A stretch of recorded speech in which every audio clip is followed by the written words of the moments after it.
Hello दोस्तों, क्या हाल चाल। आई होप कि आप सभी बढ़िया होंगे। और आज के इस वीडियो में हम करने वाले हैं क्लास 12th इंग्लिश का एक पोएम जिसका नाम है अ थिंग ऑफ ब्यूटी। ये पोएम काफ़ी छोटा है और काफ़ी अच्छा पोएम है। आई होप कि आपको ये पोएम काफ़ी अच्छा लगेगा। तो चलिए बिना किसी देरी के स्टार्ट करते हैं और देखते हैं कि इस पोएम में हम क्या क्या सीख सकते हैं।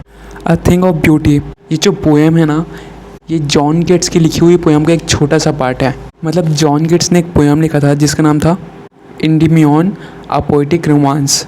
अब तुम लोग यार रोमांस से समझ रहे होगे कि लड़का लड़की वाला रोमांस है, लेकिन नहीं, माँ बाप वाला भी हो सकता है और नेचर वाला भी हो सकता है। और ये जो चैप्टर है ना, ये नेचर से रिलेटेड है, तो इसलिए हम यहाँ पे नेचर वाला प्यार पढ़ेंगे। और शायद हमारे पोएट को नेचर से बहुत ज़्यादा प्यार हो रहा था और तभी उन्होंने ये पोएम लिखी है। और हम उनकी बड़ी सी पोएम का एक छोटा सा पार्ट ही पढ़ने वाले हैं। तो चलिए शुरू करते हैं। A thing of beauty is a joy for ever. A thing of beauty is a joy for ever. Its loveliness increases, it will never pass into nothingness, but will keep a bower quiet for us, and a sleep full of sweet dreams and health and quiet breathing.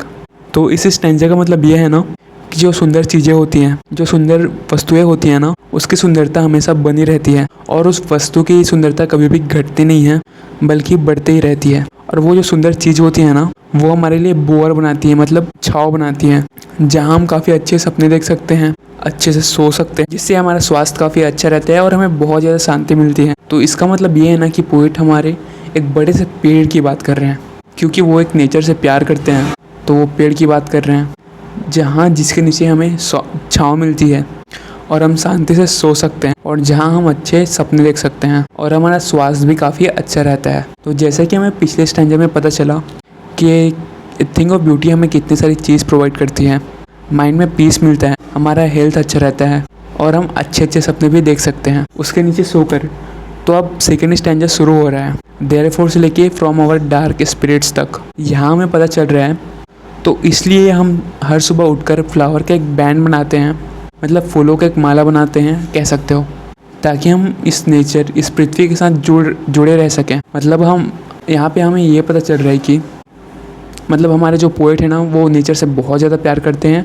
तो वो हर सुबह उठकर हमारे जो narrator है ना, वो सुबह सुबह उठकर एक अच्छा फूल बनाते हैं। तो यहाँ पे हमें ये पता चल रहा है कि जो हमारे जो पोएट है ना, जो नेचर से बहुत ज़्यादा प्यार करते हैं, तो वो बताते हैं कि वो हर सुबह उठकर एक फूलों का एक माला बनाते हैं, ताकि वो अपने आप से अपने प्यार से कनेक्ट कर सकें, जो है उनके लिए नेचर है। नेक्स्ट लाइन में पोएट बता रहे हैं कि ये बहुत ही निराशाजनक, मतलब बहुत ही ज़्यादा डिसअपॉइंटिंग बात है कि हमारे पास अच्छे लोगों की बहुत ज़्यादा कमी है। मतलब मानव जगत में मानवता की बहुत ज़्यादा कमी है, क्योंकि ऐसे लोग बहुत ही कम हैं जो दूसरों की मदद करते हो, जो कि सेल्फिश ना हो। फिर हमारे जो पोएट है ना, वो बता रहे हैं कि हमारे पास दुखी दिन भी हैं, जिस दिन हम बहुत ज़्यादा डिसअपॉइंट रहते हैं, बहुत ज़्यादा दुखी सैड रहते हैं। फिर पोएट बता रहे हैं कि कभी कभी हमें कोई चीज़ पूरा करना होता है या कहीं पहुंचना होता है, हमें गोल तक पहुंचना होता है ना, तो कभी कभी हम सीधे रास्ते की जगह कुछ टेढ़े रास्ते में चले जाते हैं, मतलब गलत रास्ते भी ले लेते हैं। और उन्हीं गलत रास्तों को यहाँ पे पोएट ने डिनोट किया है ओयर डार्केंड वेज से। और यहाँ पे पोएट ये भी कह रहे हैं कि हम गलती से इन गलत रास्तों को ढूंढ लेते हैं और फॉलो करने लगते हैं, ताकि हम अपनी मंजिल तक जल्दी पहुँच जाएँ। तो हमारे जो पोएट बता रहे हैं कि ये सब के बावजूद, चाहे हम कितने भी गलत रास्ते में चले जाएं, कितने भी गलत कदम उठा लें, वो जो थिंग ऑफ ब्यूटी होती है ना, वो सैडनेस को हटा देती है। फिर हमारे पोएट बता रहे हैं कि उनके लिए ऐसे बहुत सारी चीज़ें हैं जिन्हें वो अ थिंग ऑफ ब्यूटी मानते हैं। हमें स्टार्टिंग से लग रहा था कि वो ट्री ही उनके लिए अ थिंग ऑफ ब्यूटी है, बट ऐसा नहीं है। बट ट्री के अलावा भी उनके पास ऐसे बहुत सारी चीज़ें हैं जिन्हें वो थिंग ऑफ ब्यूटी मानते हैं, जैसे कि सन हो गया, मून हो गया, पुराने पेड़ हो गए या यंग पेड़ हो गए, यानी कि छोटे छोटे पौधे होते हैं ना, वो भी उनके लिए थिंग ऑफ ब्यूटी है। जो छोटे छोटे पेड़ होते हैं ना, जो इवन इंसान को शेड नहीं दे सकते, जो एक सीप को भी शेड दे सकते हैं, जो किसी छोटे से जानवर को भी छाँव दे सकते हैं, उसे भी वो थिंग ऑफ ब्यूटी मानते हैं। फिर हमारे जो पोएट होते हैं ना, वो मानते हैं कि जो डैफोडिल्स होते हैं, जो जंगल में रहते हैं, जो ग्रीन वर्ल्ड में रहते हैं, उन्हें भी वो थिंग ऑफ ब्यूटी मानते हैं। और तुम्हें वो उसका फ़ोटो स्क्रीन पे दिख रहा होगा, वो इस तरह का फ्लावर होता है।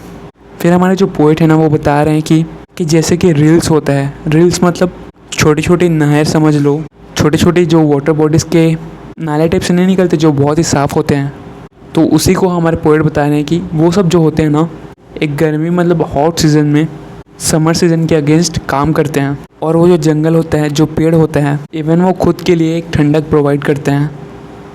क्योंकि अगर वाटर किसी पेड़ पे गिरेगा, किसी ज़मीन पे ऐसे गिरेगा तो वो इवेपोरेट हो जाएगा, लेकिन अगर वो उसी रेल्स में बहता जाएगा तो वो इवेपोरेट नहीं होगा और वो कंटिन्यूस चलता जाएगा, इसलिए वो इवेपोरेट नहीं होगा। और ये जो साफ पानी के पतले पतले स्ट्रीम्स है, या फिर जो नाला बोल दो, या फिर जो भी तुम्हें इजी लगे समझने में वो बोल दो, इसे भी हमारे poet a thing of beauty मानते हैं। फिर हमारे पोएट बता रहे हैं कि जो जो दो बड़े बीज कि जो दो बड़े बड़े पेड़ के बीच में जो पौधे होते हैं वो भी एक थिंग ऑफ ब्यूटी है। वो जो छोटे छोटे पौधे होते हैं या फिर जो छोटे पेड़ होते हैं ना, वो भी, उनमें भी काफ़ी बहुत ही प्यारी खुशबू होती है, मस्क रोज़ ब्लूम्स की।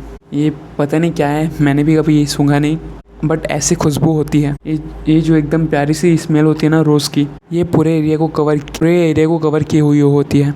और एट द एंड हमारे पोएट हमें ये बता रहे हैं कि जो बड़े बड़े लोग हैं, माइटी लोग, जिनके बारे में हम सोचते हैं कि उनकी मौत कैसी हुई, जो फ्रीडम फाइटर्स हैं, ये सब भी एक थिंग ऑफ ब्यूटी है, जो कि इनसे हमें लेसन मिलता है कि जो हमारे लाइफ में काम आए वैसे लेसन्स, तो वो भी एक थिंग ऑफ ब्यूटी ही है। और वो जो लेसन्स हो सकते हैं वो ब्रेवनीनेस, बहादुरी के हो सकते हैं, त्याग का हो सकता है, और इस टाइप के अलग अलग। इसके बाद हमारे जो पोएट है वो बता रहे हैं कि हमने जितने भी प्यारी प्यारी कहानियाँ पढ़ी है या फिर किसी से सुनी है ना, वो भी एक थिंग ऑफ ब्यूटी ही है। तो फिर हमारे पोएट एट द लास्ट ये कह रहे हैं कि ये जो थिंग ऑफ ब्यूटी है ना, वो बिल्कुल एक एंडलेस फाउंटेन की तरह है, जो कि कभी ख़त्म नहीं होती है, बिल्कुल एक अमृत की जैसा, जो कि हमारे ऊपर डाला जाता है। कहाँ से डाला जाता है? स्वर्ग से। मतलब यहाँ पे ये बताया जा रहा है कि ये जो थिंग ऑफ ब्यूटी है ना, वो बिल्कुल एक फाउंटेन की तरह है, एंडलेस फाउंटेन की तरह है, जो कि स्वर्ग से हमारे ऊपर डाला जाता है। और इसी तरह हमारा जो प्यारा जो चैप्टर होता है वो यहाँ पे ख़त्म होता है। आई होप कि आपको ये समरी समझ में आया होगा, और अच्छा लगा तो वीडियो लाइक ज़रूर करना यार। मिलते हैं जल्दी नेक्स्ट वीडियो में। Till then be happy. जय हिंद।